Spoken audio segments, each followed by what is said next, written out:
I love the Deponia series, but I may have a bit of trouble explaining why. It's not a great adventure series, in fact I can't even recommend them as games for reasons I'll explain, but there is something magical about the story they tell.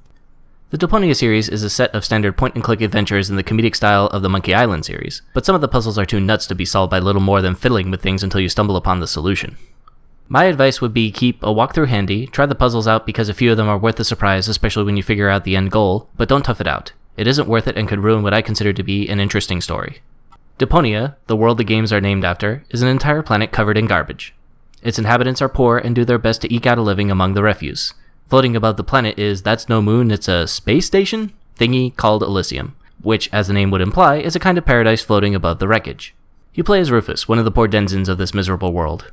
His goal is to get off Deponia, and he has spent his life trying to find ways to do just that. His designs and attempts blur the line between creativity and complex stupidity, but he doesn't let failure deter him, the little champ. Although I'm not sure this qualifies as determination because Rufus is an egotistical idiot, and I mean that with all the charity I can muster. He's constantly self-absorbed, abuses the relationships in his life for his own end, and the danger and damage he does due to this self-absorption is outright criminal.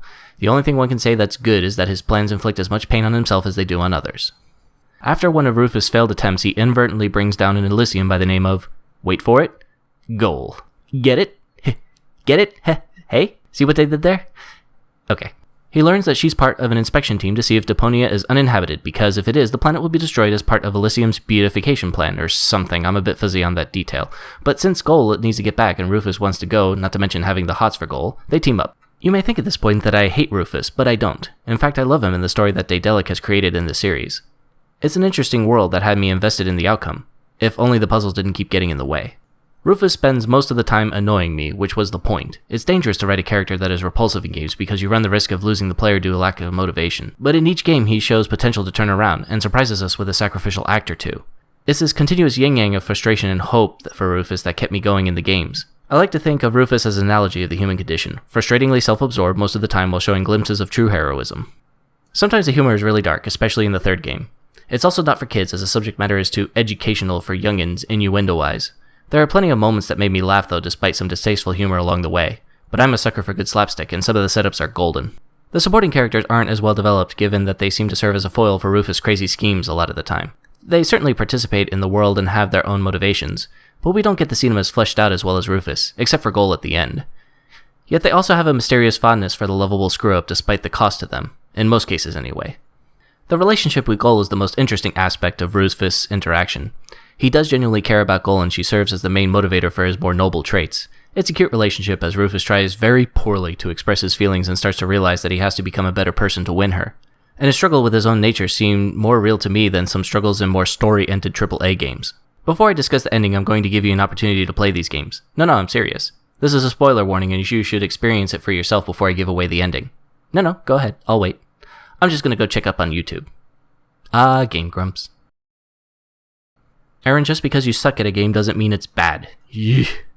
Anyway, where was I?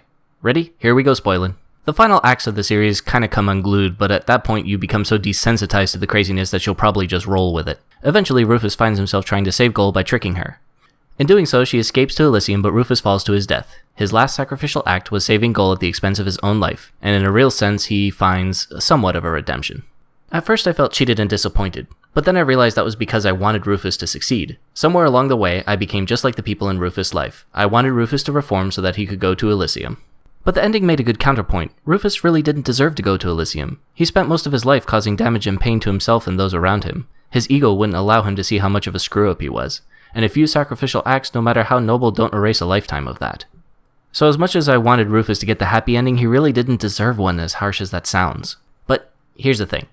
It's not like Rufus hasn't survived worse. So it is possible beyond the story that he redeems himself further after surviving the fall. And that's my hope. And that about does it for this one. I really like the series despite the puzzles being nuts on occasion, but the story is a real draw that is genuinely funny at times. But you do that because you played it before watching the spoiler section, right? Right. Hack, and it looks like that actually is the